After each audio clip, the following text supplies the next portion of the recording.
Welcome to another Exploring Consciousness with the Earth Nouveau Hub.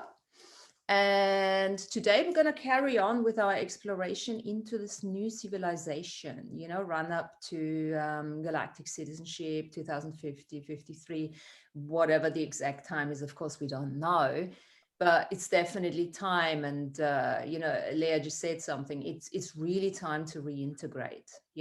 It's been this, period where we have all taken sort of, okay, let's be with our tribe, let's be with, for the self-mastery part, for the sovereignty part, let's support each other, to get to that place of self-mastery. And now we can actually say, whilst there's always more work to be done, needless to say, now we're back to a place where, or maybe find ourselves for the first time in a place where we say, okay, unified quantum field. Unified quantum field means what? We've got to get back out there and really appreciate that we can no longer work on separation. Because think about it, even when we say we have to be with our tribe in order to bring the best potential out of ourselves, it's still saying we are having to separate, right? So it's really that acceptance, allowance, appreciation that life force is life force. And with a certain level of, I want to call it brain, heart, gut complexity, self-mastery, sovereignty, and healed sort of avatar, we can make that next step, getting back out there. So how's everyone doing? I'll start. Doing great. Yeah, that's excellent. Go ahead. No, I was just that felt really good. Thank you. No, yeah. You go ahead. I was just saying, Martina asked the question, how's everyone doing? So I said, I'm doing great. Good. Just working on some healing on myself. So yeah, been focusing on that. It's that, as much as we're starting to go forward and start looking at creation of that new world, that new civilization and everything, parallel, we have to keep on doing that self-mastery, just like you say, Lana. And, those energies that are flooding in like crazy are inviting us to continuously do that. But it's almost like it's part of that avatar teaching. It's part of the avatar practice where we can say, yes, there's the one level where I have to work on myself, not from there's still something to fix, but from a place of, yes, there's more potential to be unearthed, that kind of thing. So there's a completely different level of self-evaluation. We're going away from judging ourselves, but we're going into, hey, yes, there's more that I haven't considered a possibility yet. And we all know that the potential that we've been using, the potential of our technology that we have been using is insignificant considering what is still available to us. So yeah, I feel like as we're integrating more every day, we have to continue to tune up our skin suit technology. So you're feeling at times that things are not going so well for you or your body, but it's actually, it's a chance to keep tuning up on a daily basis. That's how I feel. And do you also feel, Lana, that, or anyone else, do you also feel that when you go into the funk that you're not going to stay there for that long anymore? It's much easier to snap out again? Yes. Yes. Yeah. I think because of the maintenance, if you do the maintenance of it, rather than sloughing off, and then it's like, oh yeah, well, like I'm talking long periods of time. And then it to me, that just helps me to maintain. If I maintain, I don't go into that. I can come right out of it. Yes, I agree, Amy. Yeah. Yeah, it's just much easier for me. Yeah. There's also a level of choice that we're starting to appreciate now. It's like, when I first heard it's just a choice, I said, fuck off, it's not just a choice, right? Now I'm starting to really understand that statement. It is literally just a choice. And equally so, if you want to stay in the funk for a bit longer, you can choose that too. but it has a different impact on you because you're literally choosing it. It's no longer just a response, you know, a sympathetic, parasympathetic rather response because, you know, of the imprinting of the programming that you have absolutely no control over. Yeah. Mm-hmm. And I saw this, and the reason I say that, what Lana was saying too, I saw my sister going through this, and she's not one to I don't know what the word is, like work on yourself or do any of that, but shit is starting to come at her and come at her and come at her. And I see her wallowing in it. And, you know, she calls me and I try to, you know, help her out of it. And for some reason she got it. Like, I don't know how I did it, but she got it. And she didn't have to stay in that because it hurts her body. It hurts her body every time. So I don't know, it was kind of cool to see that, like, oh, okay, I get it. I get that. By maintaining, I don't have to wallow so long. Yes. Yes. Because I just actually saw her in me years ago when I wasn't doing maintaining nothing. It was just like, oh, that looks fun, you know. Let's try it. But now it's like I'm not serious, but it's a more what's the word, focused. I'm more focused on it and understanding it more and more each day, how great it is for me to do that. Absolutely. And the fact that she's phoned you is pretty much the gateway, the portal to you being able to empower her, you know, because this is the thing where victimhood has to be a thing of the past. Yeah. And it's the one thing, I don't know what you guys, but this is the one thing I have never done in my life. I've never done victimhood. And it's almost like something I don't really understand it when people do it. I mean, I can see it, I can perceive it, but I actually need to sort of allow myself to really work on not getting too rough and tough with them. You know, because this victimhood is something that keeps them incarcerated in the old patterns. And as soon as they move out of victimhood, everything changes. Everything changes. Just making that choice to no longer be a victim opens up a completely different energy. And then the rest is just plain sailing. Yeah. And just by showing her like the different potentials, you know, because she's about to go on, like, get fired from her job. I mean, it's like this whole, and she's older than me. She's my older sister and she's the oldest. And just showing her different potentials, like, because her boss was this way, look at all what happened. She already has a new job. Like, she's ready to go, but she wanted to wallow in, well, why am I being on disciplinary action because of something? And it just seems so stupid why she was. But anyways, just to see that and just to show her, like, thank her for that, because it got you to get this job that you really wanted. You know, she couldn't even see it. She couldn't even see it. And, you know, I had to ask her, like, do you mind if I, you know, kind of show you what's happening? And she's like, I don't know. Okay, go ahead. Like, she wanted it, and yet was like, well, what is she going to say? But I don't know. It just really showed me a lot of cool. It's cool. Yeah. Well, she opened doors. She opened the door. You could walk through it, you know, and this is what we need to really, I think, when we get to a certain level of awareness, we must always make sure that that level of awareness matches our allowance.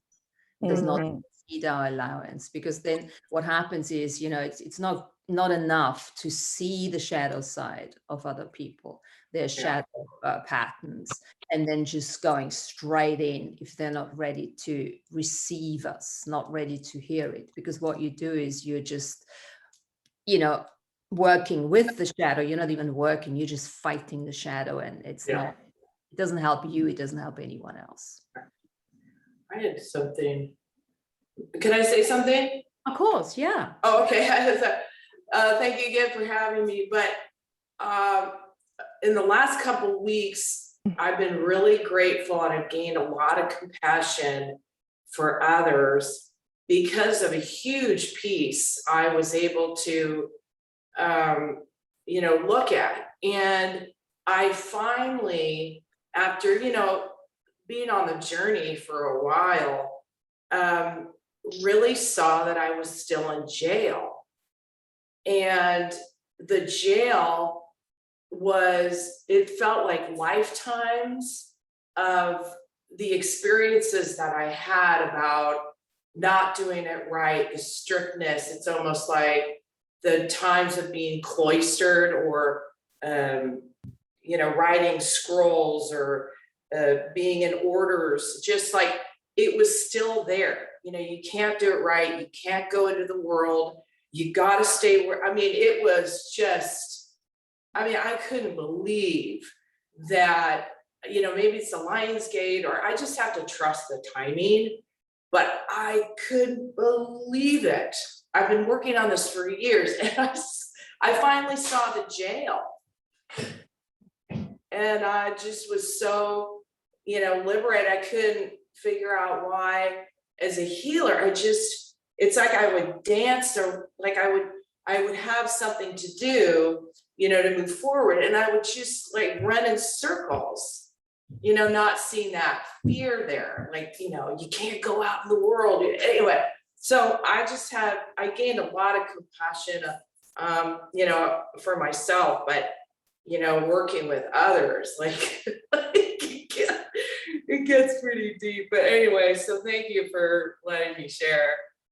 No, thank you. Thanks for your contribution, because, you know, we've all been there. We're still going there.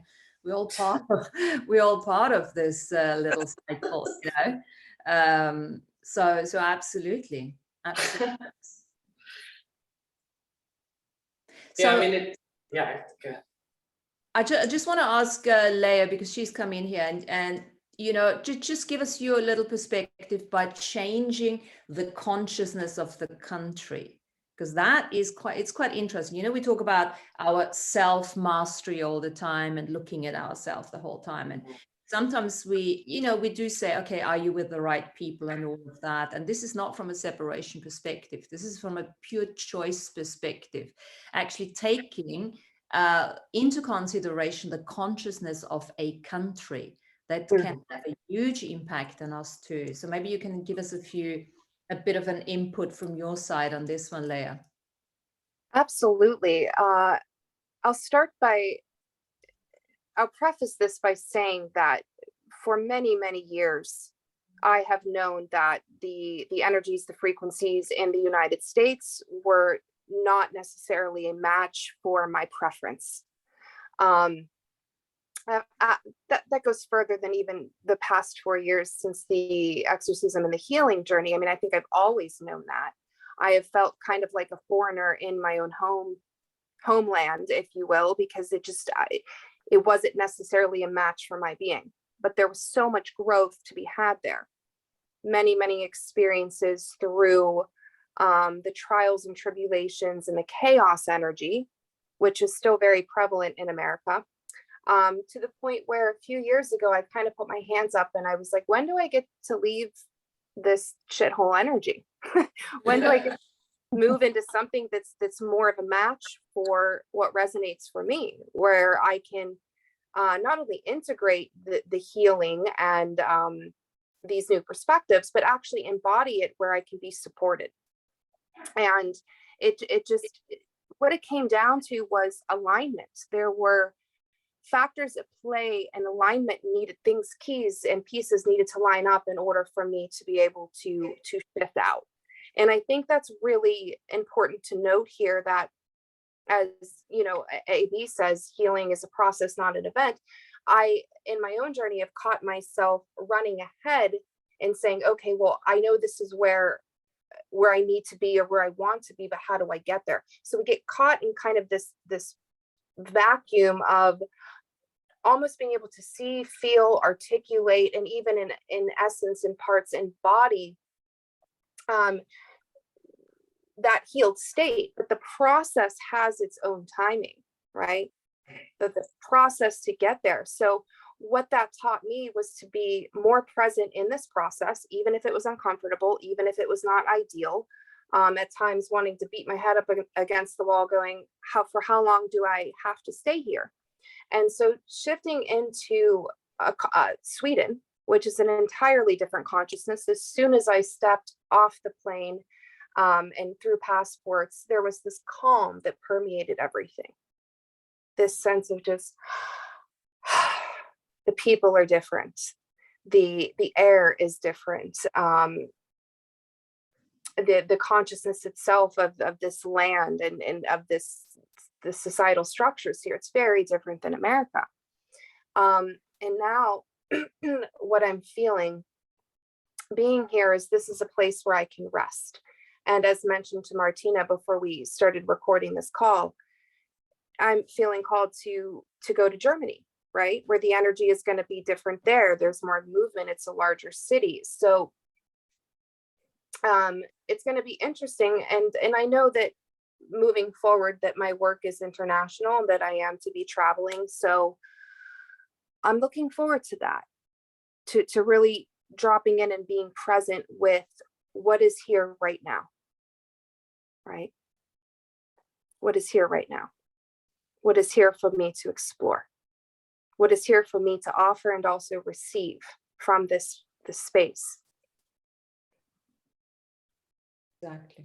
So that's really to expand our horizon when we look at self-mastery. You know, it's like, okay, sometimes remember we're all connected to the earth, and earth has different places, different spaces, and every space has a completely different consciousness. And it's interesting, even when I came back from the continent now from my holidays, when I came through the tunnel and I came out the other side into the UK again, and whilst we're speaking about the, you know, London, UK being a sacred geometry city and land and everything, there is a difference in solidity.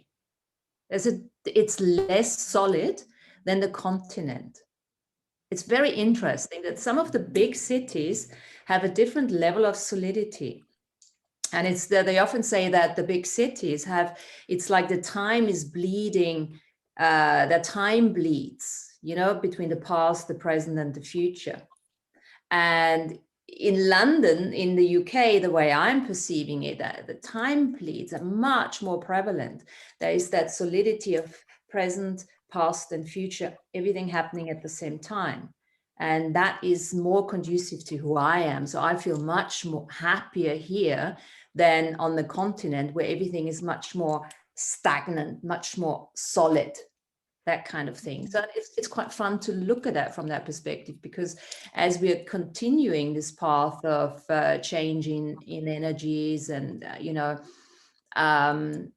multidimensional living, multidimensional civilization, changing civilization, we have to be able to get to that level of perceiving that in order to bring the new species, beings, sentient kinds into this place. So what we're trying, as we're now moving into the next level of what we are wanting to do, preparing for galactic citizenship, this is really an advanced level of self-mastery. Yeah. And whilst we have said last time, we're going to create all sorts of manuals and protocols and stuff like that, it's a two-way street.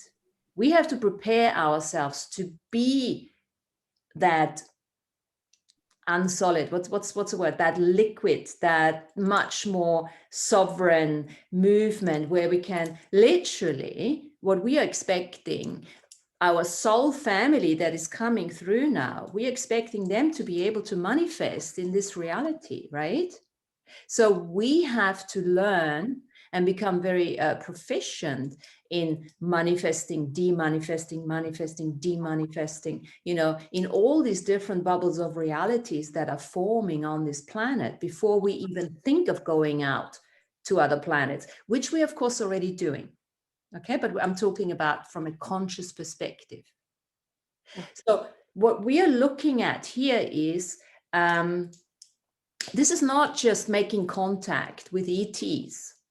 This is going to a much more advanced level. Yeah, making contacts with ETs or interdimensionals, we are already doing. We know that we're doing it. Yeah, we just need to recognize now and acknowledge that we're doing it and how we're doing it, so that we can write it all down for other people to get onto that journey. And what is the journey? The journey is called celestial mediumship. And we must remember one thing: celestial mediumship is the majority of the inhabitants of this planet will not go there. It's okay. If 20% will go through this ascension, the way we are perceiving it, that's okay. There's no separation on that whatsoever. The question is not, there has to be a clear intention. What is our intention of doing that? Now, from where I'm coming from is I want to create a manual, a book, a set of context where people who have done the work, who want to go into the next level of advanced self-mastery, advanced shamanic practitioners, or whatever you want to call it, are actually satisfied and inspired in order to move on. So I want to create a bigger and advanced protocol. Yeah. And then that doesn't mean once we have that, we are happy with what we are doing. And then, of course, there's always the choice, and most of us will probably make that choice to bubble hop, yeah, to go into these other realities. And then, you know, obviously, you know, adapt ourselves to the frequency that is required. Bingo. Yeah. Mhm. But from my experience, I can only do that. I have a big picture. Without the big picture that is continuously rising and giving me a bigger, you know, sort of outlook where I'm actually going, I cannot do that because I get hugely frustrated. Yeah. And I'm perfectly happy and clear that we will not have 1,000 followers coming onto this Zoom or doing the work. That's absolutely fine. But if we have a core that comes on and understands what we're doing and works together in an inspired way, then I'm super happy with that. Because I initially thought that we're all in this together. And yes, we are. But like you said, Leah, it's the soul has different agendas. There's a long-term agenda of the soul, and there's a short-term agenda. And when stuff doesn't happen so quickly for people or for ourselves, we got to look at that and say, oh, okay, hang on a second. Maybe that is part of my long-term agenda, you know, in order to achieve that. Yes. So when we had our last show last time, has there anything popped up before I'm going to make, I want to look at the 3 key elements. What are the 3 key elements for us to create anything along those lines? The protocol, revocations, invocations, any kinds of teachings, contacts, platforms, you know, because that's a very open book. We don't know. And there's a long-term agenda to all of that, of course, too. The short-term agenda is to plant the seeds this lifetime, right? We're planting seeds. And then let's see what happens to those seeds. So I have, let me see if I can share that. I put an intention together, and I use that Matthias De Stefano, you know, the funk, what's it called? Whatever they're doing, whatever he's created together, they've got a whole outfit together. And I just looked at that and I quite liked that. And I thought, okay, how can we use that a little bit and then add what we wanna add. So let me just share the screen here. Galactic Citizenship. Can you see that? Mhm. Yes. Yeah. So I just put this intention up for obviously for everyone to just add their own thing. And what I can do is I will put it in the Earth Nouveau at some stage, or today maybe with the recording, and then we can add things. But let's just read it. Does anyone want to read it, the intention that I put forward? Or shall I read it? I'll do it. Do Amy read it for us? Yeah. Okay. Our mission over the next 25 plus minus years is to prepare for a conscious evolution on Earth and within the galaxies of this universe.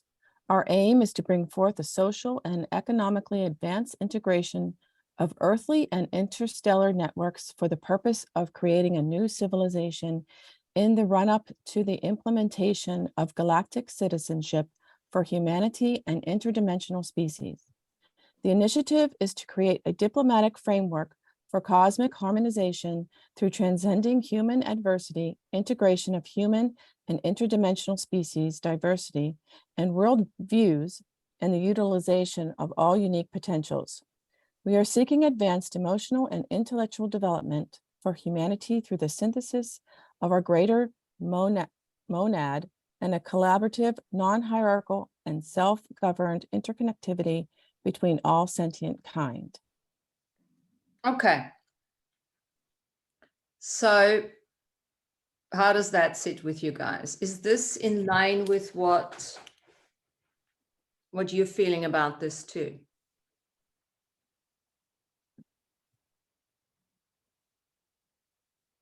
I mean, Yeah. For me, it's wonderful. Thank you for writing that and letting us see that. But to me, the whole thing is so affirming and confirming and all of it. So thank you. Having kind of been on not my own, but kind of over here in my own little satellite, really until now, it just really resonates. Thanks. Cool. You're welcome. Yeah. Good. It sounds really good, Martina, so far. And as we play along with the future moments, I think we will be able to integrate more as we understand better what the framework we are approaching and how we're going to create this for the species that will come here. So it's like one day at a time, one step at a time, and it will expand. And so it's a good start. I appreciate that. Sure. So, and then what I was thinking, with the clear intention, every single one of us can have their own little mission statement, because every single one of us will bring their own specific gifts into that intention, and again, as Lana says, it will be a process. And I think the way we can look at this is what kind of experiences are we already having? What kind of experience and have we already had? And of course, I am interested, the self-mastery part we've done at length now. That's all fine, and it will still impact. I am particularly interested in that galactic communication now that we have with those other species, right? Right. Now, so the three key elements for me was the one thing, the clear intention with our mission statements that will change probably on a daily, weekly basis as we go along, right? The second thing is what I want to bring in, because this is the group to do it. I'd like the understanding of the celestial mediumship. Yeah.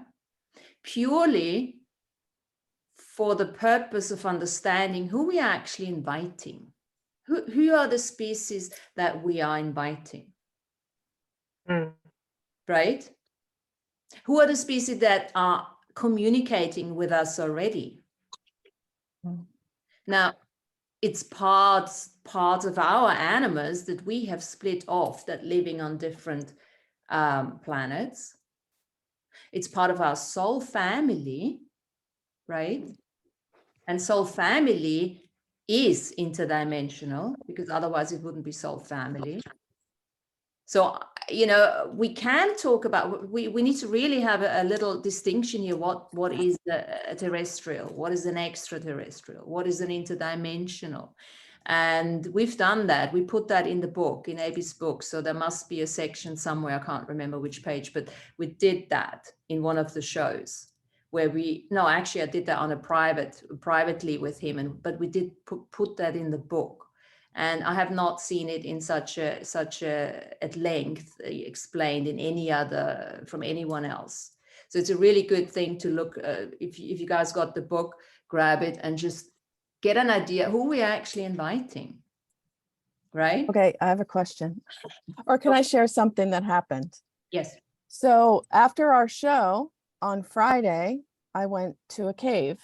And this was planned a month ago. It wasn't even like with a friend.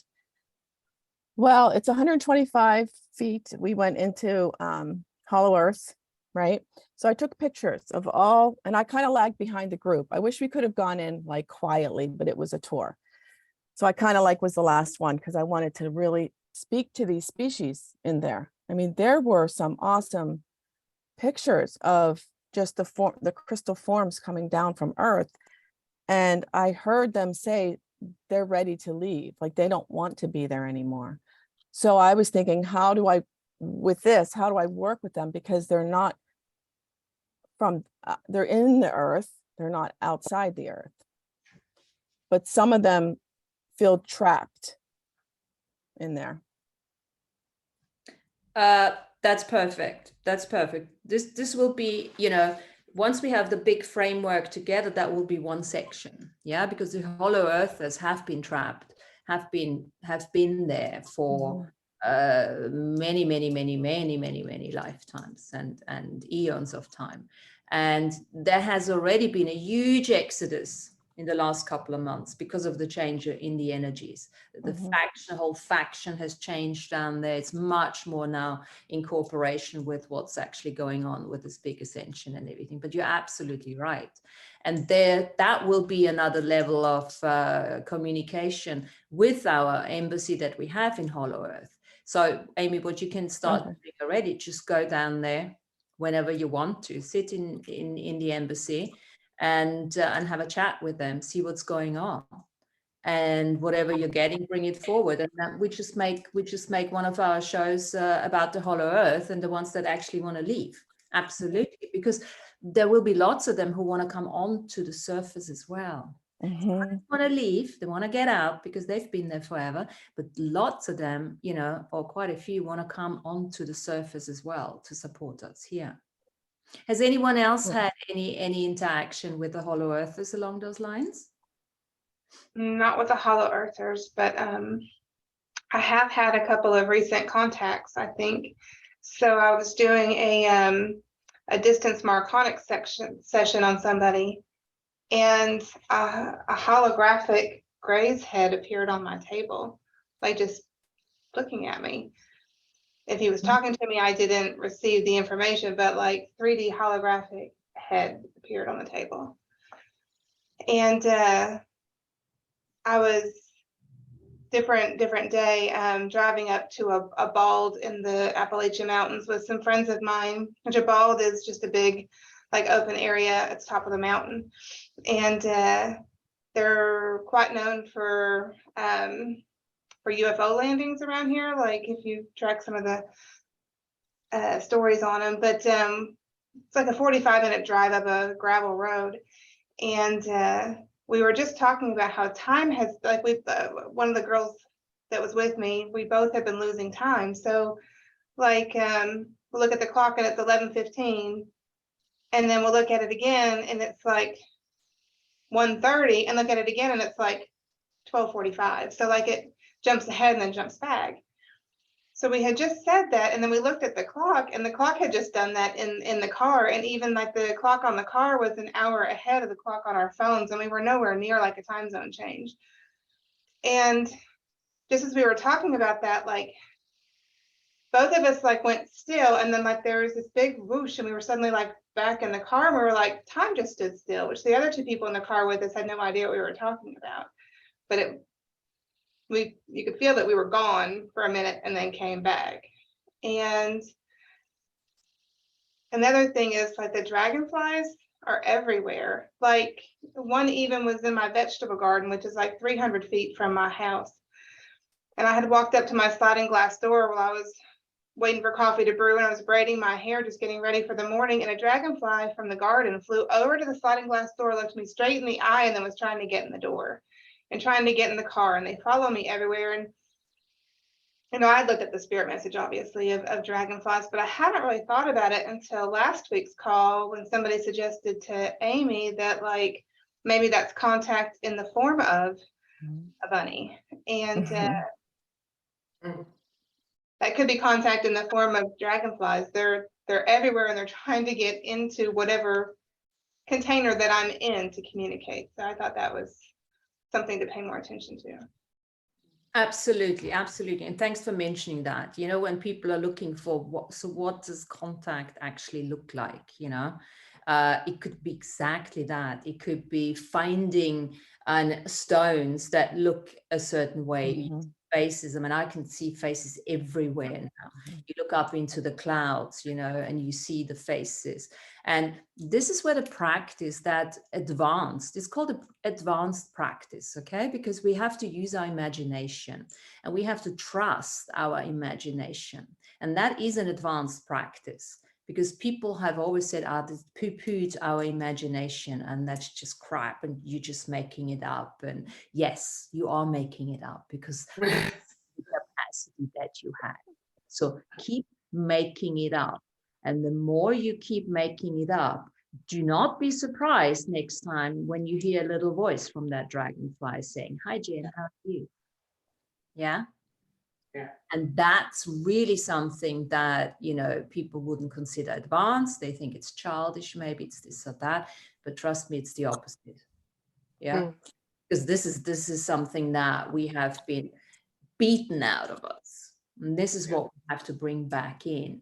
And then the next level of that is, you know, we always talk about, we've talked about the edge of unknowingness a lot, right? Where the edge of unknowingness, what is it? The edge of unknowingness is full of awareness. It's not the edge of unawareness, it's the edge of awareness that we have not been able to predict. Because this is what we're going to look at. And again, that's part of this new civilization for us to prepare in order to be able to be that space, to create that bubble of life force, to be, I call it, to be that standing sine wave of existence on this planet, so that they can come through us, to us. Yeah. We can't be in judgment. We cannot not trust ourselves. And what was the other thing now? We have to be able to be totally unpredictable. Predictability goes back to algorithms, right? No more algorithms. You have to stop thinking in zeros and ones. And that's not saying we have to make a pattern interrupt for all of the algorithms, because no, we do need algorithms as well. Not saying that, but then again, there is no exclusion, there is no separation, there's only inclusion now, and an out creation of, so how can we think without algorithms? What does it mean? How can we think unpredictably? Hi. Oh, that's Sean. I was thinking, who is this Hawaii man? Hey guys. Good to have I had to get off the road to just talk. I'm actually on a 2-hour drive home. All right. It's the perfect time. And hats off to Amy for reading that document. It was just like feeling like we were you know, gaining our own independence. It was like a sacred moment, but like we just created our own country within ourselves. Yes, that's what it felt like. Yes. Pretty like a historic moment. That's the word I wanted. Oh, and that was pretty rad. And so many parts with what you guys are talking about. I just want the dragon energy and all these beings that we're talking about. And it's like they're already all here in us. Like basically we just, because we're all bits and parts and pieces of everything that's in this galaxy, everything that's in this universe, everything that's incarnated on Earth. It's in us, and we just got to be able to perceive it. Like we're just so stuck and fixated on this human DNA skin suit and this particular residual image. We were so hung up on it because it's brought us together in unity. But now we want to bust out of that concrete form and just kind of open up so we can perceive a little bit more. So we can perceive the Octurian and the cat skin, like it's just everybody, the different long skulls and just the different shapes and sizes, because everything's crammed into these bodies. Like we got it all. And it's just that little, this universal citizenship is just like giving ourselves the permission to acknowledge ourselves as not just these plain old skin suits. Like we got so much magic packed in here. Yes, we do. We do. We super do. And then we got that hollow earth. And I say we moved to an embodied earth. But we got hollow earth, and they're basically just trapped in our own projections. Because we're keeping everything rigid and still in the same. And they're just stuck in that shape and, you know, exhausted about it. You know, they want to be perceived as something else, as just a stalactite on a cave. They want to be perceived as something greater, but we keep fixating them on that because we're just choosing to perceive in this flat fashion. That's what it felt like when I was in the cave. It felt like they're just, you know, and they're being gawked at, you know, and you're not even allowed to touch them. Of course, I petted a little bit, you know, but, you know, you can only touch these ones that were on the floor that look like eggs, you know, and it was like, I know I need to go back there. I need to go back there. I wish they didn't have tours. I wish you could just walk in there by yourself. But anyways, I can even do something on the outside, you know, on the outside of it. You can go back there anytime though in meditation. And what? In meditation, you can go back there anytime. Oh, yeah. Go back to where you are. Where the entrance and yeah. Give them another pet. Give them another pet. I know. Yeah, because they just want to be acknowledged. They just don't want to be stuck in that shape any longer. No. Because we're all just stuck in the same shape. The same shape for a very, very, very long time. I mean, the faces that were on them, they look like, you know, like faces that were just, I don't know. It was kind of. And that's us. And this is what I'm seeing is, you know, the beings aren't really coming here. They are other places too, but we got everyone packed in these skin suits. You know, we got dinosaurs. We got all sorts of shapes. We got the mammoth, the yeti. We got every being you could think of crammed energetically into these skin suits. And we just got to start, because each person's going to be a little bit different residual image. And all of a sudden we'll wake up one day and be like, whoa, that guy, that's not even a person, but they are. And then it's like, but everybody's hiding in this shape. Like all of a sudden, more and more we'll be able to see it. And then all of a sudden, whoa, we got this whole galactic universal community going on. But we're all human, or like we have been human. We just united us in this residual image for so long. So thanks for bringing us onto this human skin suit diversity. Okay, because when we talk about we're going to invite them in, part of this is really like Jean is suggesting here, to open ourselves up to the shape shifting. The shape shifting, not from a place of you turning yourself into a horse or something, but you're allowing, you know, those residual images to just come through. And that comes also with the capacities that we have to change our physicality, to become younger, youthing, you know, and all of that. So there is no solidity to our residual image. And a good way of practicing that, you know, starting to practice that is, yes, as we said, we're going to look for residual images now in the clouds, in the flowers, in the stones and all of that. But also next time you speak to people, look at them, because they're showing you, as you speak to them, they're showing you all their different residual images. And it's Yes. also like you're running through, it's like, oh, I know you from past lives, future, and all of that. And again, that's a practice. Martina, can I say something here, because you brought up that residual image? I had a dream last night, and this will probably fit right in here with what Sean's saying and the residual image. So sometimes I have dreams with horses. I would see them and then I would avoid them because they're always so huge and they look like they're bigger than the horses that we see normally. So I saw this, a couple of horses coming my way. And so I decided that I will step out of the way and kind of hide away from them. But one of them was actually noticing me and try to search me out. And it found me. And the funny thing is, it grabbed me by the collar and held me up. And so there was this one young guy standing by watching all this, and he said to the horse, "What are you doing? Why are you doing that?" And the horse, I could sense or hear what the actual voice was saying and revealing to the guy that was standing there. And it was saying to the person that this is she is one of us, and this is the energy that I'm seeing. Like they're seeing me in the residual image of a horse and not in the residual image of a human being. So they're trying to get me to bring me back into their fold.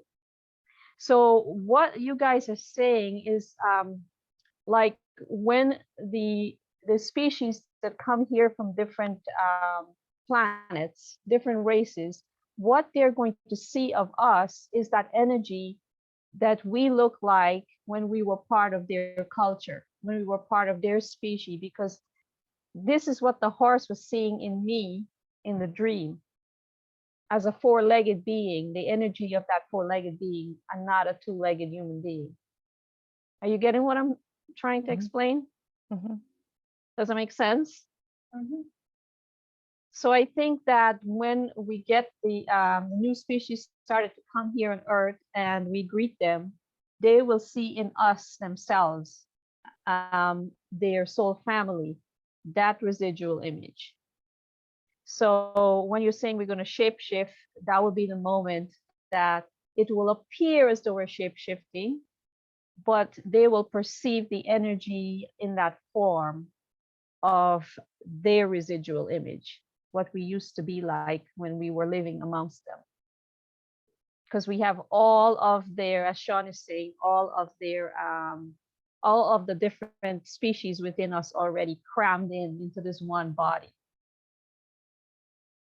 So thanks, Lana.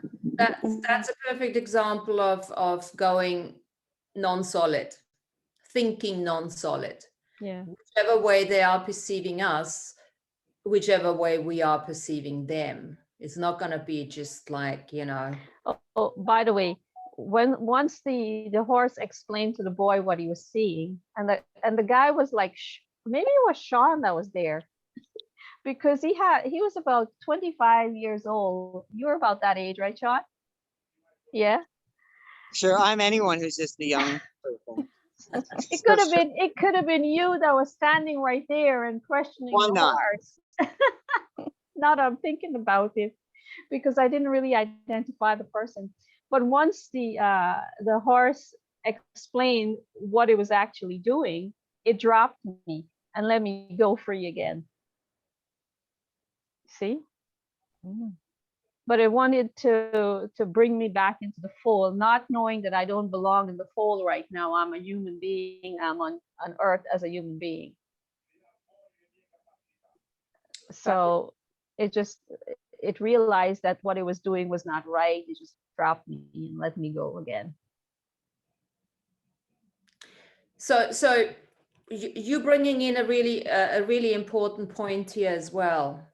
That is part of our celestial mediumship. That is part of the way we are going to create a new species as well. Part of the things that we are going to look for now is how can we be that singularity in a duality. So whatever we are. Well, it's not duality. It's more like multiplicity, right? We're multiple beings in the DNA skin suit. So we will be the singularity to that species when it's looking at us. Yes, and then what I'm saying is that you bring it from the singularity in the dream time, you bring it into this reality that is still a duality at this moment, and then hold the space for the duality the way you are, you know, for the majority of the population, and then you have your duality, triality, quadru, blah blah blah, whatever it's called. Yeah. You know? And you hold space for all of that. That is the journey of the avatar. That is the journey of conscious avatar. Yeah. So that's perfect. So it's very interesting. It's a very cool dream, Lana. Yeah, I was wondering why I had that dream, but now it's making more sense that Sean brought this in, because now I'm thinking, as I said, that boy might have been Sean that was in that dream. I just didn't see the face of the person. I was just perceiving a young boy about the age of 25 or so that was there and was saying, "Hey, what are you doing to her?" This question. And it had to explain itself. But it was so fascinating when I woke up and I went over the dream in my mind, and I'm thinking, well, that horse was not seeing me as a human being at all. It was seeing me like them, as being one of them. So it was trying to grab me from where I'm at and bring me back into their fold where they're at, you know? So that's fascinating. Now it's making more sense, the whole dream. Thanks. Fabulous. Thanks, Sean, for bringing that in. Hey, you brought that in. That's good stuff. Well, you played a part in it. I'm almost sure now it was you in the dream. So we were creating this moment here today now to bring it into our reality, to be part of the manual of creation of galactic citizenship. Yeah, and like the celestial mind. So just like us being here on Earth, interacting with everybody, and like eventually opening up so we can perceive someone who their true authentic residual image is.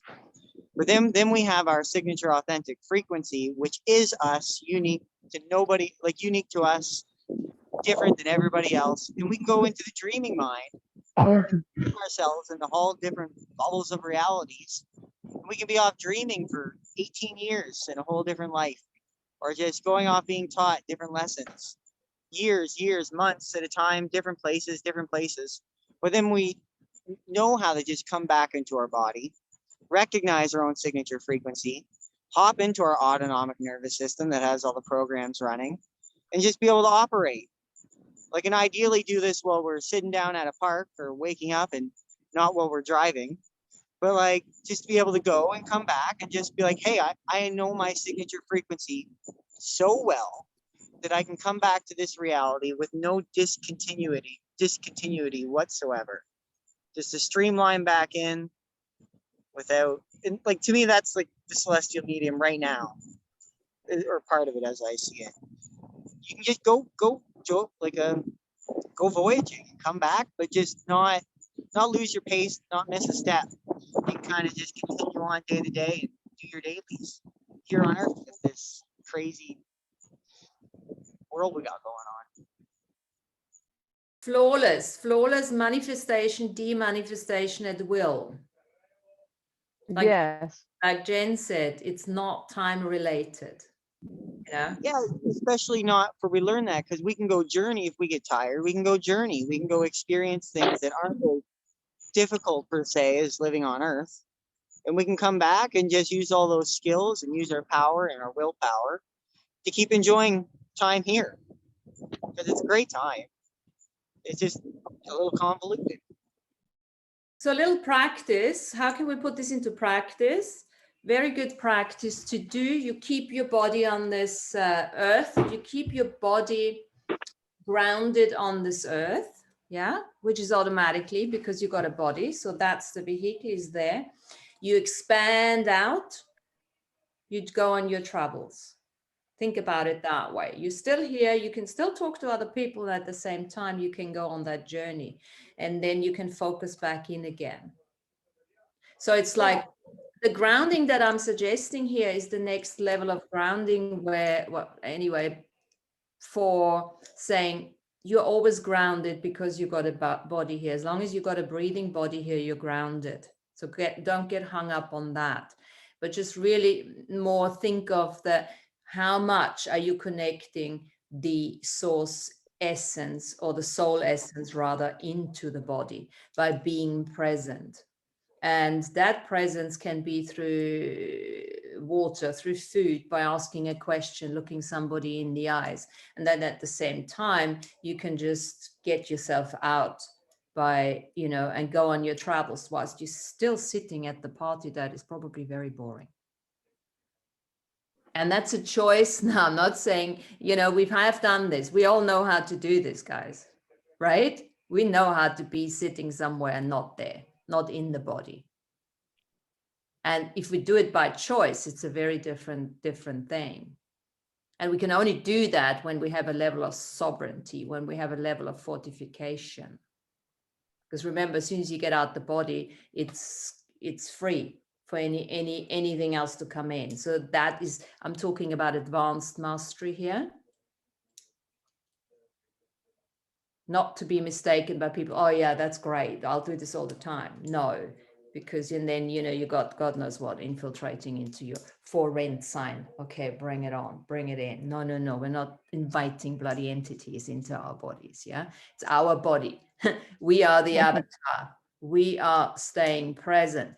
Now, the question is, can you be present and at the same time go on your travel? Yes, you can, because you're doing it.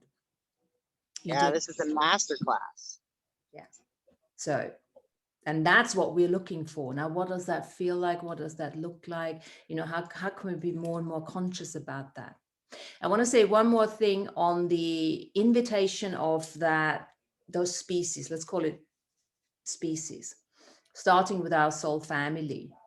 And we were talking, Sean brought in the human skin suit, the different forms. And in my search, looking at, what kind of, beings are we actually inviting? I came across one of the shows we did where AB was saying 120 different skin suits on this planet, 900 additional ones,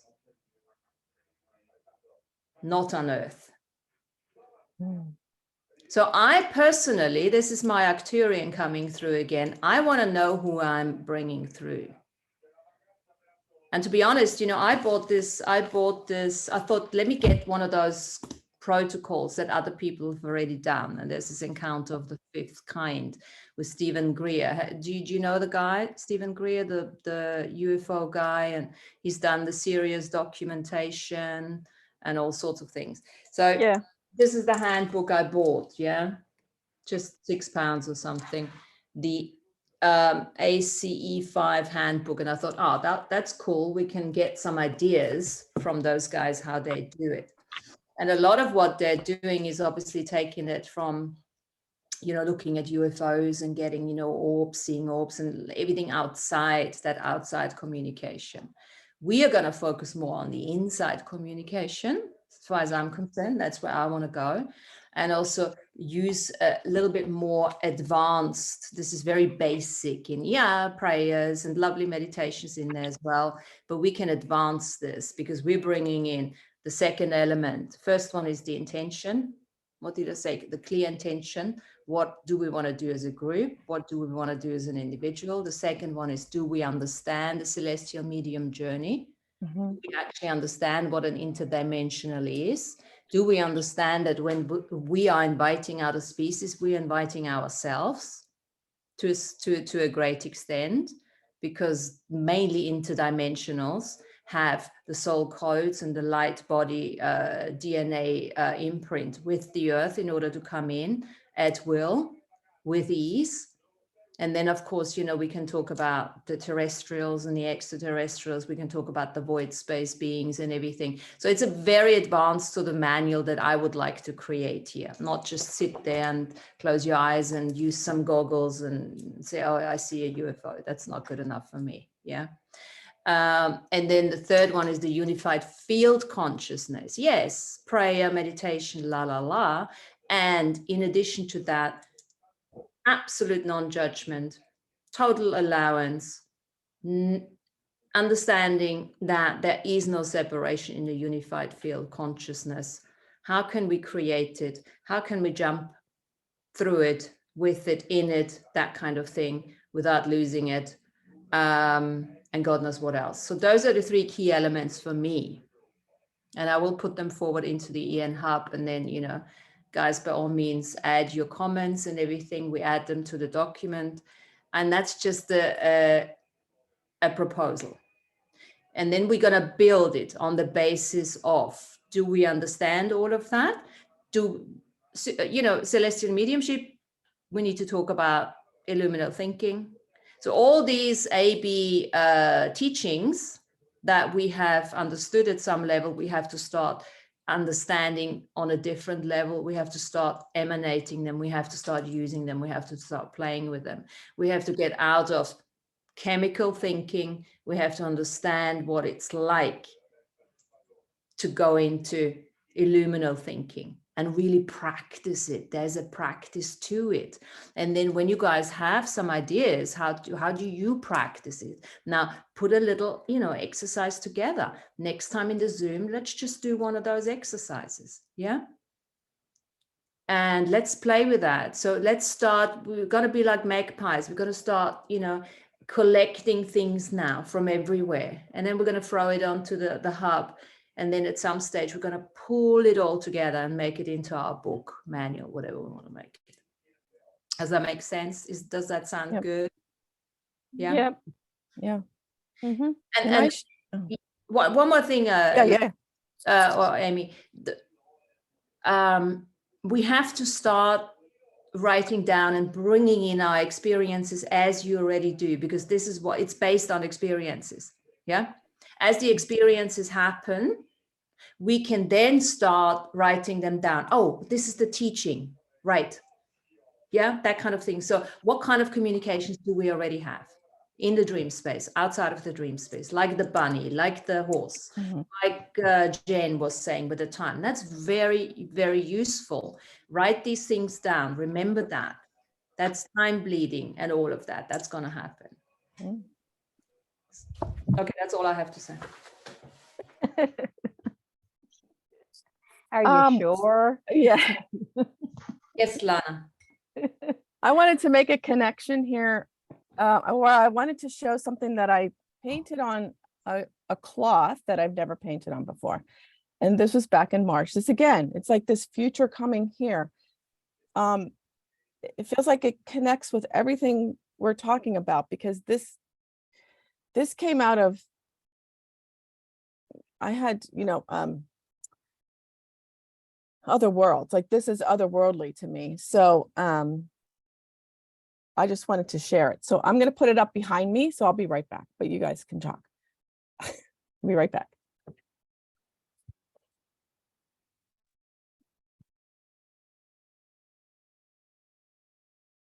So since nobody's talking, so the manual that you're talking about is going to come together slowly as we begin to understand better what we want it to be about. And it's going to unfold in that way, I feel, right? You're on mute, Martina. Yes, we have a clear intention. So I will send my little bit out, and then we can add to that. And then you start setting your own, and that will invite those experiences in. And then we will see what's coming in. And then we will start expanding on it. Yeah. Okay. Sounds good. So I did this and it just feels otherworldly. This is going to be my focus point of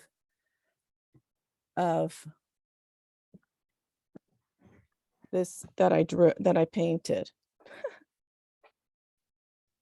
This just feels otherworldly to me, like, and you can't even imagine the colors. The colors just jump.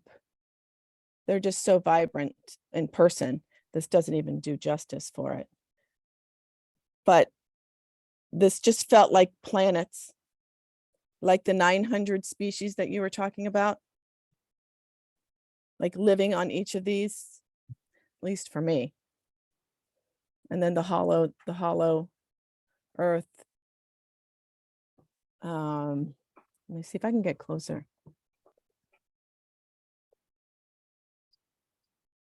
Like, I don't know. Okay, so as I look at this, Amy, Yeah. let me just throw at you what I'm seeing here is Yeah. like, I'm talking about the standing sine wave, right? That we are with our bodies, that is actually creating the anchor point for them to come in. Yeah, we are creating life force, bringing the life force through us. Yeah, so that they can come in and anchor down here. So creating the bubble of reality for them. Now, I see myself as that. And when I look at the 7, these would be for me, the 7 chakras that have to be completely aligned. 7 chakras are completely open and aligned to my nervous system beyond the sympathetic and the parasympathetic. And then the tree trunk would be the vagus nerve that is completely open. So the new level of thinking is not the new level of thinking. What I'm saying is the self-mastery is getting out of sympathetic, parasympathetic thinking as such, because that created all the imprinting, going straight into all the chakras are open, which then links us to the 8th color of time. And I did not even think that 7. I never even saw that. Well, that's what I'm seeing. So I see that, and then that's another key in itself. So what we can do with this, Amy, we can use this as I say, okay, so making contact, bringing them through, bringing them through, using this drawing of yours to write a meditation on what do we have to do with our bodies, what do we have to tell our bodies in order to be open to be that life force, that unencumbered life force, that non-judgmental life force that brings those other ones through. So you could write a meditation for that if you wanted to. Wow. Okay. And then that's cool. You've got all those roots going down into the earth, because yes, this is your body. You are connecting to the earth because this is that container that we actually are, allowing them to come in, inviting them in. And they really came through my eyes because my eyes were pulsing as I was I didn't even have the only thing I might have drawn was the tree. I knew I wanted to draw a tree, and then the rest just, my hand just followed colors, told me what colors on each of these branches. Yeah. And again, a perfect example of how we're going to work this. Yeah. Look at this. I mean, I was looking at when we do a meditation, we have to make sure that we understand that, the vagus nerve needs to be clear and the chakras need to be open. Now, if all the healers, all the therapists can come in here and say, so how are we going to do this? How are we going to, have a couple of sentences that we can actually, fortify that idea of getting the chakras open and getting the vagus nerve, cleared and everything, but it's the intention, the level of awareness. Oh, this is what we need to do. Okay, cool. Yeah. Oh, And what cool. I'm seeing, Amy, from the Yeah. picture that you drew is that the whole picture is you, and the trunk is the human you standing here, and all the different branches in the root system. The branches are representation of the different species that you are at some point in your galactic history, what Sean was just talking about. And the roots representation, I'm seeing that that's the many different species you are a part of that are still in Earth, or you're related to in Earth, the different species. So it's a whole of you that integrated all of the different species. That is now Amy as this Wow. residual image. Wow. Yeah. You got all the species within you, and you can expand on that tree and make it larger and bigger, because you're more than that you actually but that's like a representation of your starting point of who Amy is right now. Mm-hmm. And bringing those beings in for the citizenship, Yes. the galactic are your- citizenship. They are your part of your soul family, your galactic family that you were once a part of. So when, say, for example, one of them is a Pleiadian or an Arcturian, when they come in here, they're going to see that branch that represented them and you as you right now. Mm-hmm. See? And the inner Earth has many different species there that are living that we are a part of. So that's the many root system. Yeah, thank you. So it's all you there. It's all me. It's all you. It's all me. And it's all on you. It's all on me. Yeah. Yeah, I just had to share because I just felt it all, like with everything that's happening. And I had to put away. Yeah, I had to put away, and I'm like, I need to bring that back out. Like, yeah. This is my inspiration. Like, this is my for what we're doing. So take that as your representation as the galactic citizen of Amy. The galactics. Yeah. Okay. Cool. Because you have been so many species in the past or in the future. Oh, and you are just that point in time right now, in space-time, that we're communicating with one another here, because we've all been a species, multiple species, right? We're all like that same tree that you drew there. We're all like that. And so we are getting together now as a brand new type of multidimensional intergalactic being, reclaiming our citizenship, and we're just sharing with each other now. And we're going to invite our soul families from these different worlds to come here and visit a place where we have lived for so many millions of years, and we're going to share our space with them and invite them, break bread with them, have a meal with them, here now, to show them where we've been living and why we've been separated from them for so long, and we couldn't be with them. Wouldn't that be fascinating? Who wants to run that? Who wants to start a list of what kind of beings we're inviting in, other than soul family? A bit more on soul family. Just a thread on Earth Nouveau, so that we're getting an idea what to look out for. Or do you guys think we should just allow it first to happen, and then or is it not even necessary to know who is coming in, whom we're inviting in?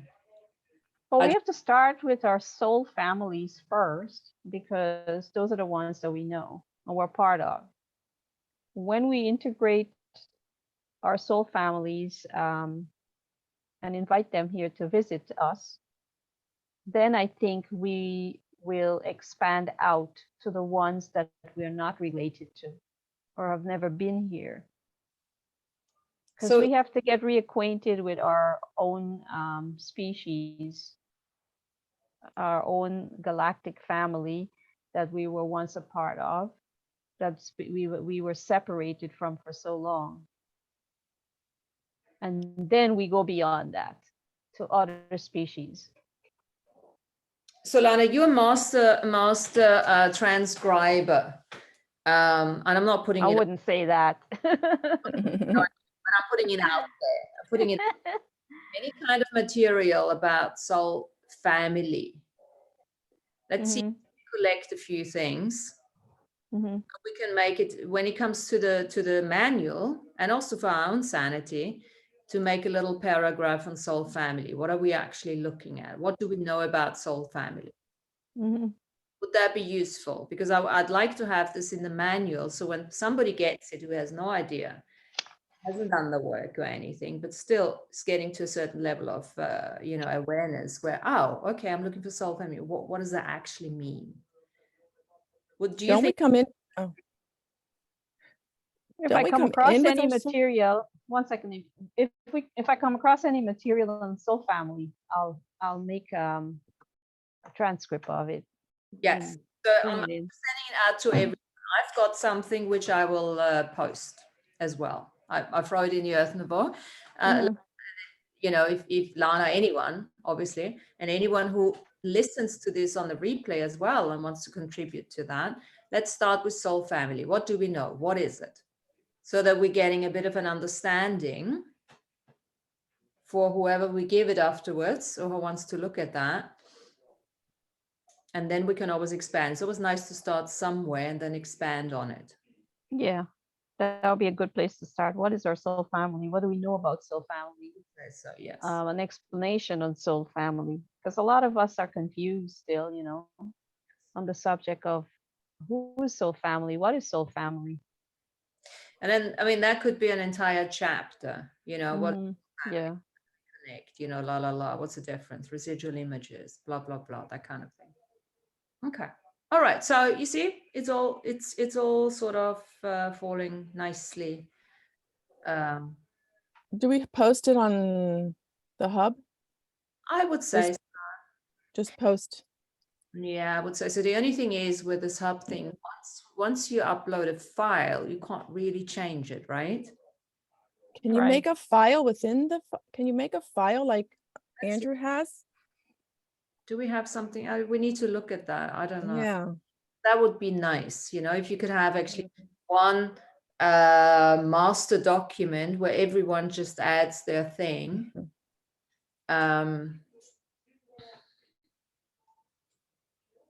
I think it can be done on something else, but I can't remember now. Somewhere in Word. But anyway, I'm quite happy to bring it all together as long as everyone just starts looking. Well, how about if we just post individual files into the file section of something that we want to add to the manual, and then eventually you'll take it from there and put it together. But at least it will be stored somewhere. Yes. To start with, right? Yep.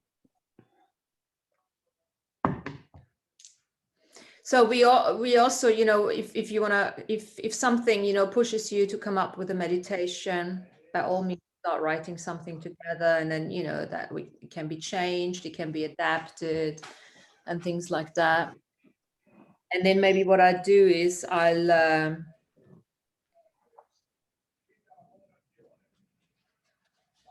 I can also post the 2 documents that I've written together, just with a couple of ideas. Because, let me just see, share screen. Let me go back to the Galactic Citizenship. So what I've got here, can you see that? Am I sharing? No, I can't. Nothing yet. Is it there? No. No. Oh, It says sharing. I'm screen sharing. You see it? Nope. You're No. sharing for other people to share. Say again? It says that you're screen share. I think that you're sharing it for other people, like you've opened it up for other people to share. Try again. Let me see. Share screen. I say that. Seeing it now? Nope. New share.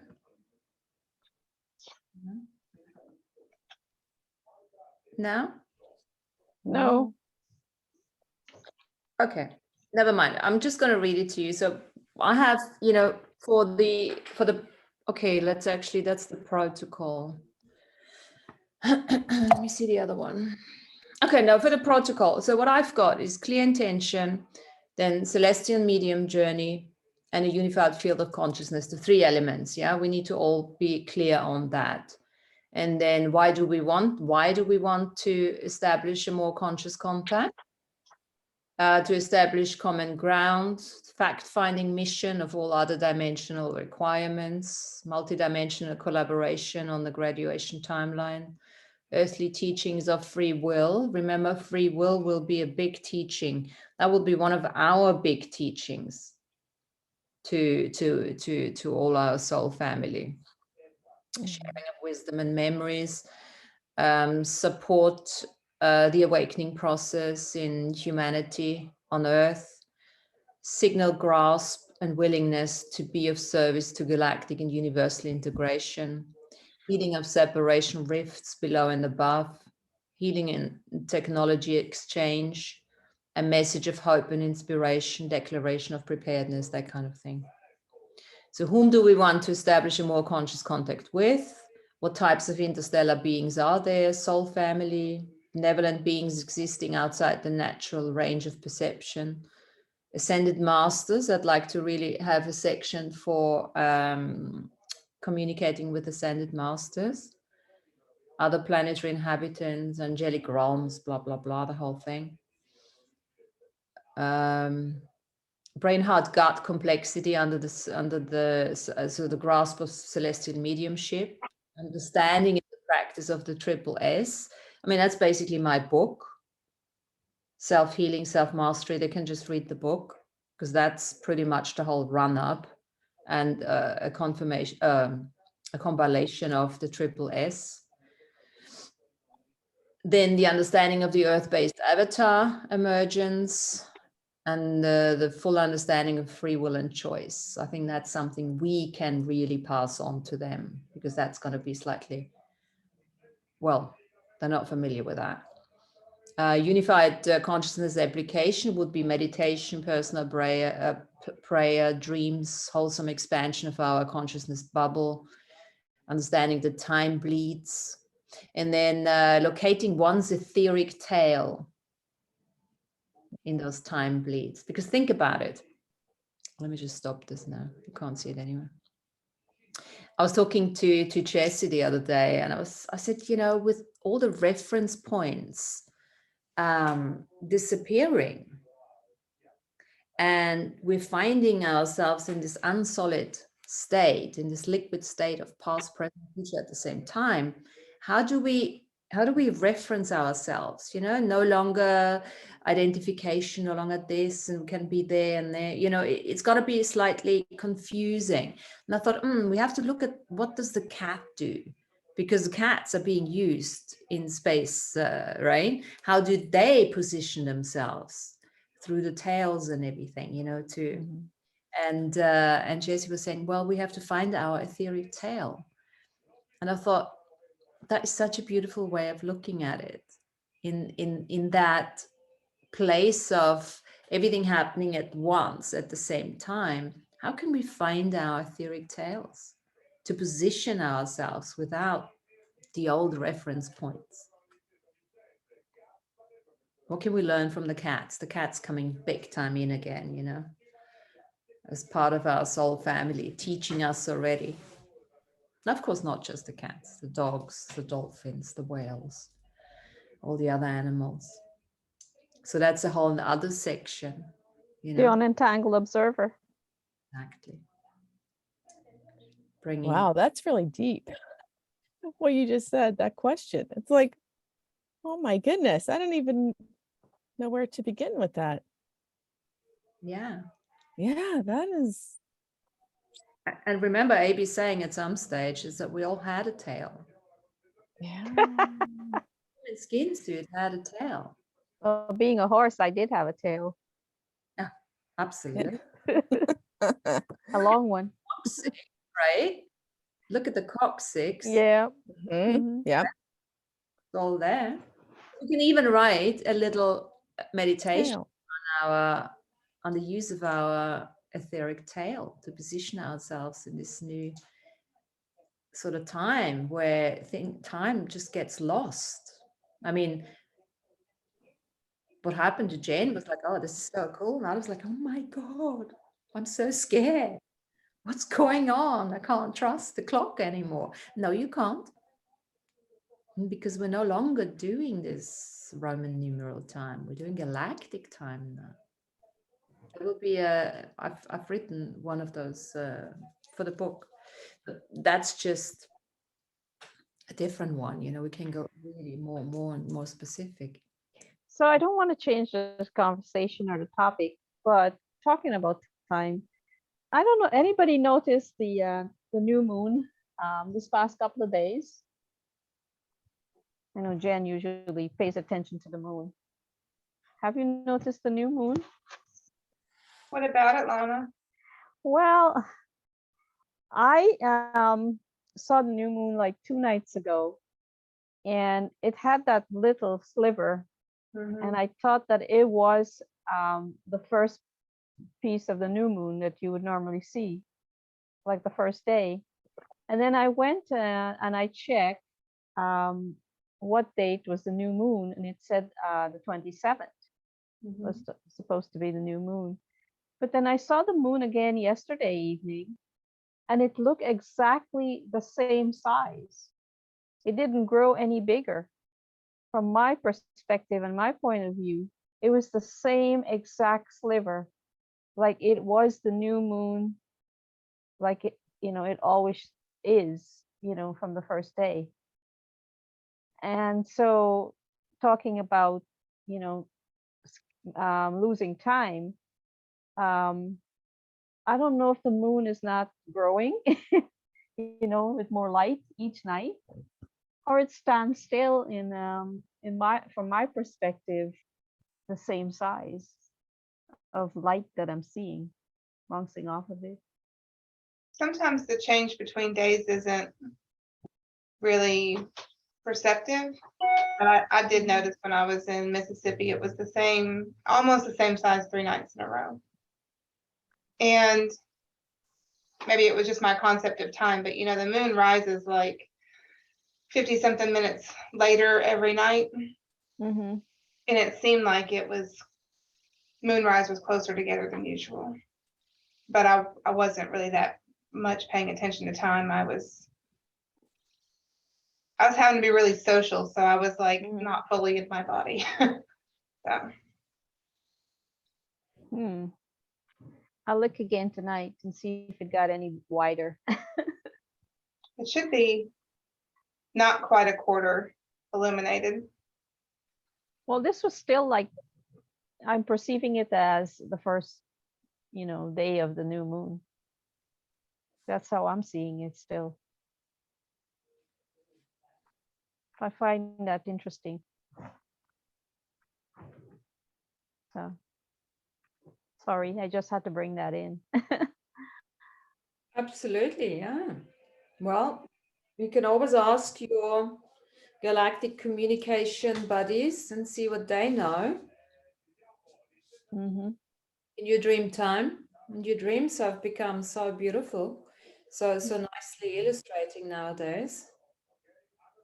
Let's see what comes in. Yeah. What does the horse? Say again. What does the horse in you know? I don't know, they're coming after me because they want something.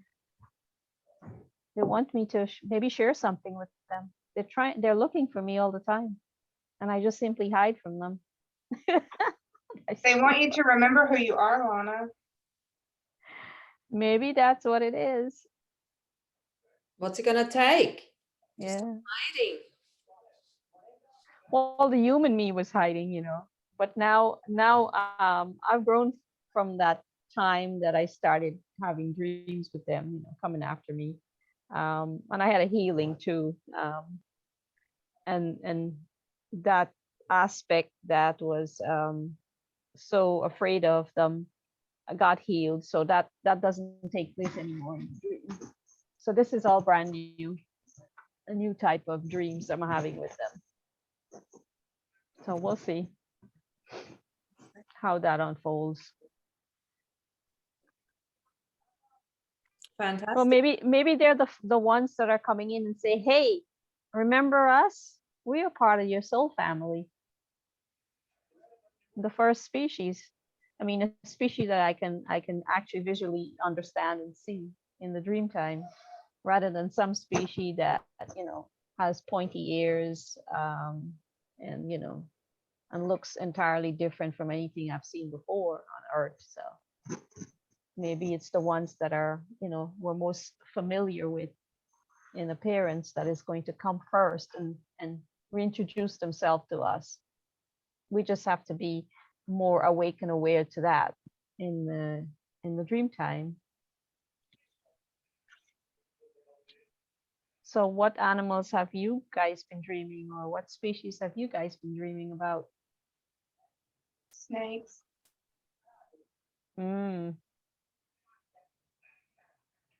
Transformation. Well, in India there is I see pictures of a whole species that are there in that part of the world that was once a large part of their community. Mm-hmm. So maybe you were probably part of that whole Naga community at one point in time. Maybe that's part of your soul family. My first session with Andrew, he told me that I had incarnated into all the major soul families. So apparently I get around.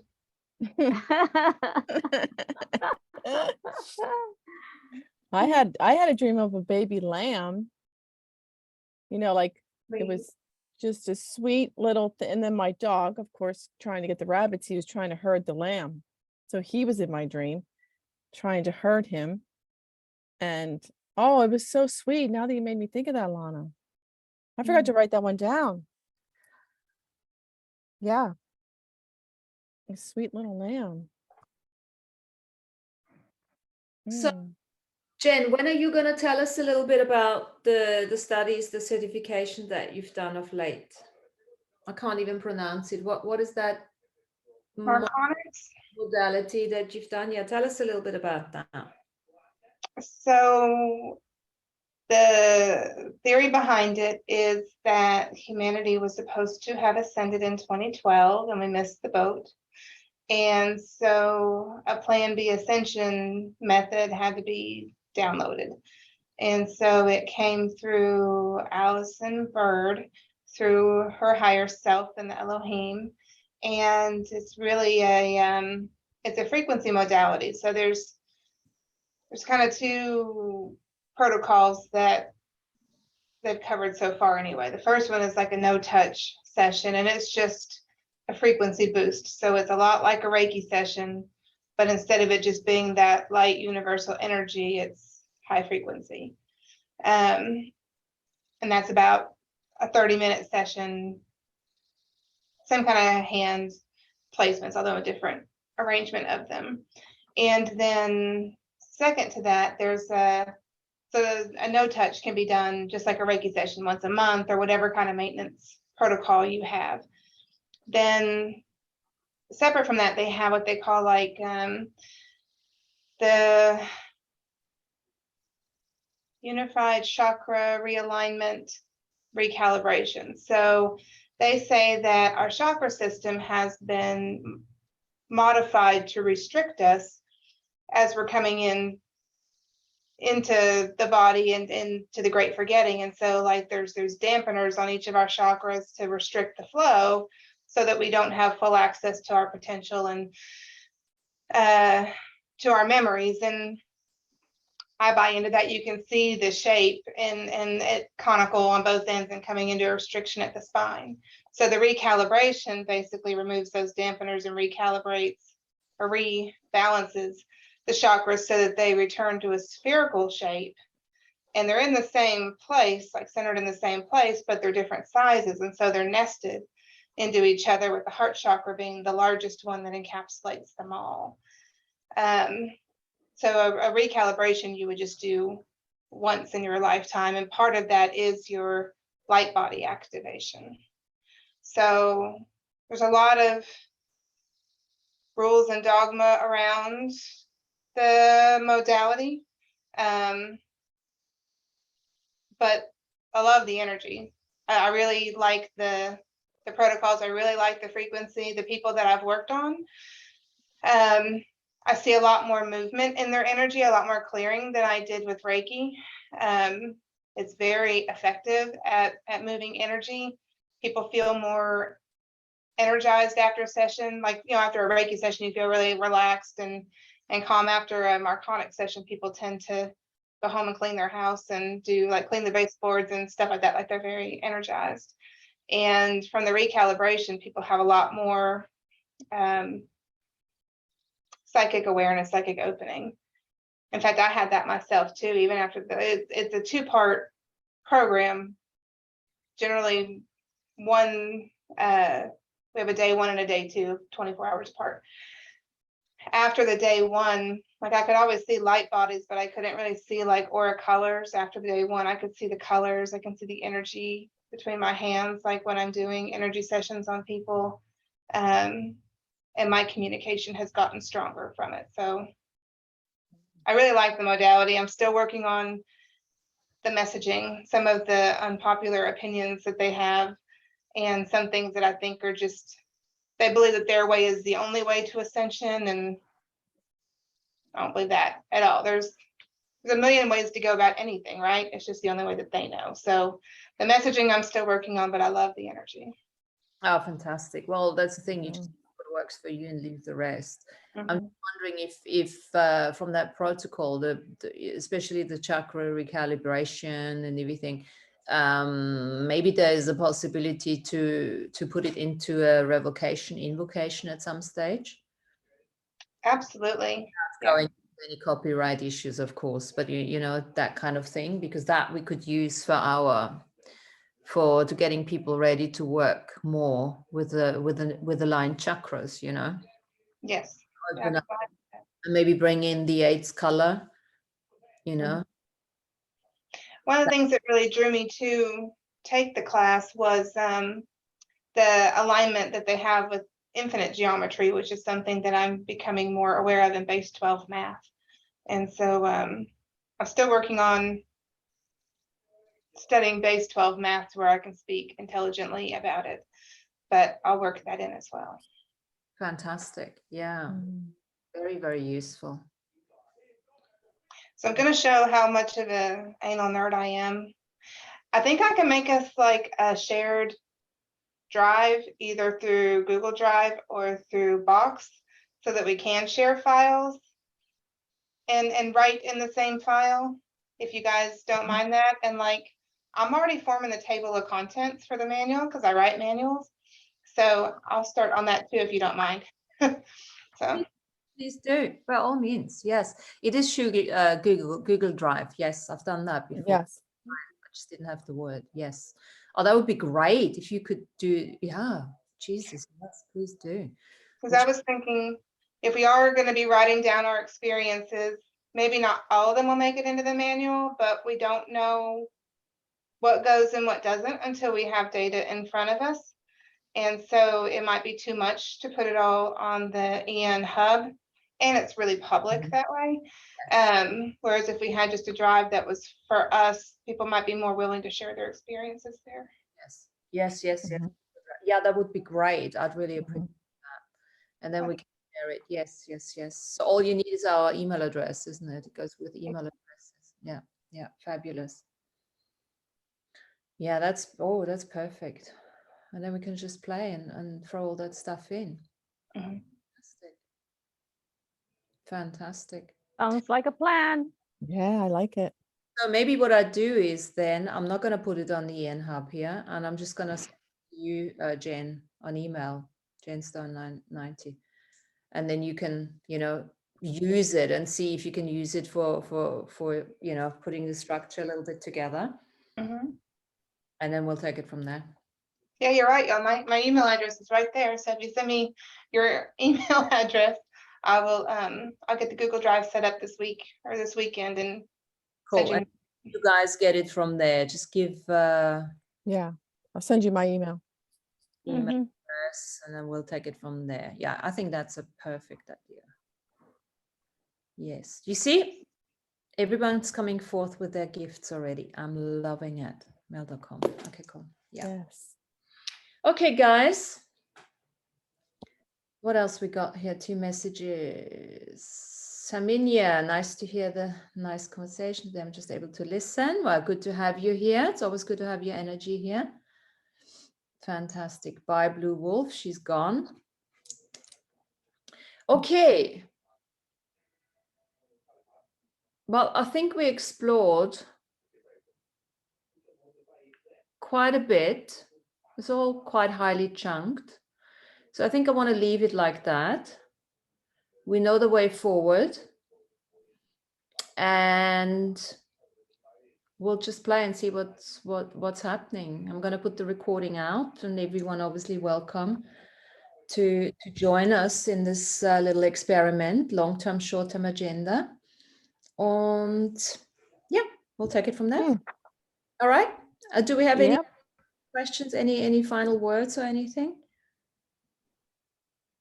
I was thinking, what is my assignment? Did I write it down? Meditation. Assignment meditation with Yes, on the tree. getting out of. Okay. And then, we'll take it from there. And then we'll find a section where we put, there'll be different kinds of meditations. And then, once we have all the meditations, we're going to find different, aspects of them, and then maybe adjust them a little bit further. But that's all good stuff. Okay. So enjoy the rest of your week. Energies are coming in quite strong. I've been really tired today. I did go for a walk, but I needed a little snooze afterwards. The rest, take as much rest as you have to. And remember, the self-mastery thing is an ongoing thing. And we don't have to create everything in a week. So just be kind to yourselves. And I see you next week. Okay. Thank you so much. Thank you. Bye, everybody. Bye-bye. Bye. Bye-bye.